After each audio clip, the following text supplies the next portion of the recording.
Halo para supporter sepak bola, selamat datang kembali di Gema Supporter.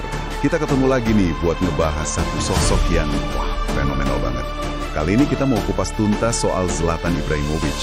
Udah ada beberapa sumber menarik nih yang kita kumpulin, mulai dari biografinya, kutipan-kutipannya yang khas banget itu, artikel soal karir, kehidupan di luar lapangan, sampai berita terbaru soal kunjungannya ke Bali. Jadi misi kita kali ini ya buat ngebongkar siapa sih Zlatan ini sebenarnya. Dari awal karirnya yang penuh tantangan sampai jadi ikon global.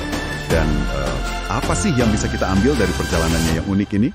Jangan lupa ya, buat kalian yang baru nemu channel ini atau belum, langsung aja klik tombol subscribe Gema Supporter biar nggak ketinggalan bahasan seru lainnya. Oke, siap kita mulai? Siap dong. Zlatan ini nih, memang lebih dari sekedar pemain bola biasa ya. Sumber-sumber yang ada ini nunjukin gimana dia itu membangun citra yang kuat banget. Karismatik, jelas lah ya, bakatnya luar biasa, lebih dari 570 gol, 34 trofi. Tapi di sisi lain, dia juga figur yang sering bikin orang pro dan kontra gitu. Yang menarik banget nih, dia bahkan udah matenin namanya sendiri di tahun 2003. Ini gila sih, nunjukin kesadaran brand yang udah jalan dari awal banget. Jauh sebelum banyak atlet lain mikirin hal kayak gitu. Iya juga ya. Coba kita tarik mundur dikit ke akarnya dia. Tumbuh besar di Rosengård, Swedia. Kalau dari sumber-sumber ini, masa kecilnya nggak gampang ya. Orang tua cerai, lingkungannya keras, bahkan ada momen dia hampir berhenti main bola buat kerja di dermaga. Serius itu? Iya, ada cerita begitu. Tapi kayaknya justru dari situ mental juaranya kebentuk. Ada kutipannya kan yang bilang dia ngerasa harus 5 kali lebih baik dari yang lain biar diakuin. Itu dalam sih. Nah, benar. Mentalitas itu kayaknya ke bawah terus ya. Debut di Malmö FF, terus pindah ke Ajax. Di situ mulai kelihatan sinarnya di Eropa. Betul. Dan pola karirnya setelah Ajax itu unik banget. Ada sumber yang nyebut dia Raja Pengembara. Dan kayaknya pas banget ya.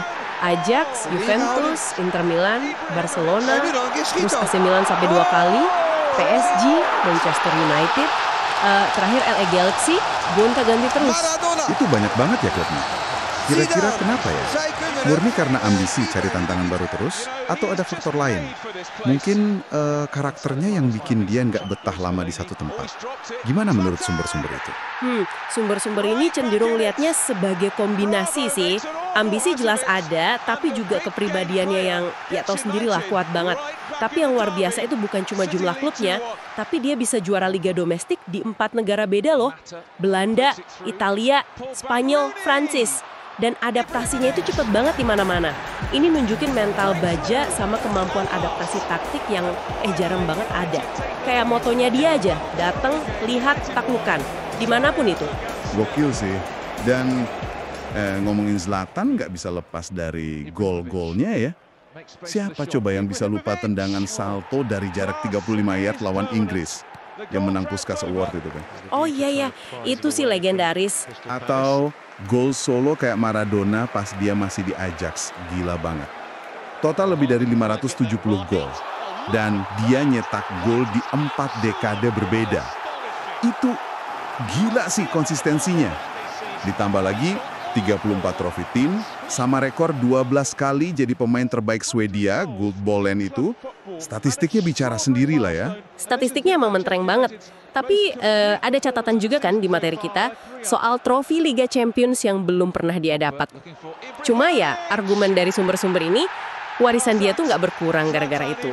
Konsistensinya di Liga Domestik, penghargaan individunya yang seabrek, sama momen-momen ikoniknya itu udah cukup mendefinisikan kehebatannya. Kutipannya dia yang, saya nggak butuh trofi buat bilang saya yang terbaik. Itu Zlatan banget sih. Ngebangun narasinya sendiri. Nah, mau ngomongin narasi, citra dia di luar lapangan juga sama kuatnya kan. Percaya diri tingkat dewa, yang sering dibilang arogan sama orang-orang atau media. Tapi dia sendiri bilang itu cuma, ya percaya diri aja. Menariknya, ada kontras gitu ya antara persona publiknya sama cerita orang-orang yang pernah ketemu langsung sama dia. Itu pertanyaan kunci sih. Seberapa besar persona Zlatan ini emang sengaja dibangun? Semacam strategi gitu. Beberapa artikel nunjukin kalau arogansinya itu bisa jadi semacam alat psikologis buat dominasi. buat bikin lawan keder duluan gitu. Ini nyambung lagi ke cerita masa kecilnya yang harus selalu buktiin diri. Jadi dia bukan cuma pemain hebat, tapi juga master dalam ngebangun dan ngontrol cerita tentang dirinya sendiri. Keren sih cara dia ngelakuinnya. Dan cerita itu belum selesai ya. Setelah pensiun di AC Milan tahun 2023, dia nggak ngilang gitu aja. Sekarang malah balik lagi jadi penasihat senior di sana. Misinya mau bawa Milan balik ke puncak lagi. Babak baru lagi nih. Terus ada info terbaru yang cukup mengejutkan juga nih dari sumber kita. Kunjungannya ke Bali di awal Agustus 2025 kemarin, dia ke Pura Tirta Empul ikut ritual pembersihan diri, melukat. Ini agak gimana ya, kontras banget sama citranya yang biasanya keras dan rock and roll itu kan. Iya loh, pas baca itu agak kaget juga. Kayak ngelihat sisi lain dari Zlatan gitu ya. Betul, kunjungan ke Bali sama ritual melukat ini bisa jadi ini momen refleksi dia setelah pensiun. Mungkin lagi cari keseimbangan baru setelah puluhan tahun hidup di bawah tekanan tinggi. Ini nambahin lapisan baru sih ke sosoknya yang udah kompleks ini. Nunjukin sisi yang mungkin lebih kontemplatif yang jarang kita lihat. Jadi kalau kita rangkum dari semua sumber ini, perjalanan Zlatan Ibrahimovic itu emang luar biasa banget ya. Dari anak imigran di Rosengard, jadi ikon sepak bola dunia, legenda dengan segudang prestasi dan persona yang gak ada duanya. Dia bisa dibilang ngedefinisiin ulang arti jadi bintang sepak bola modern, baik di dalam maupun di luar lapangan. Tepat sekali, warisan Zlatan itu bukan cuma soal gol dan trofi, tapi juga soal kekuatan karakter, kejeniusan dia bangun brand pribadi, dan mungkin juga evolusi personal yang ternyata terus berlanjut bahkan setelah gantung sepatu. Nah, sebagai penutup nih, mungkin ada satu pertanyaan buat kalian renungin juga di rumah. Ngeliat kontras antara citra publiknya yang kuat banget, itu sama momen kayak dia ke Bali buat melukat.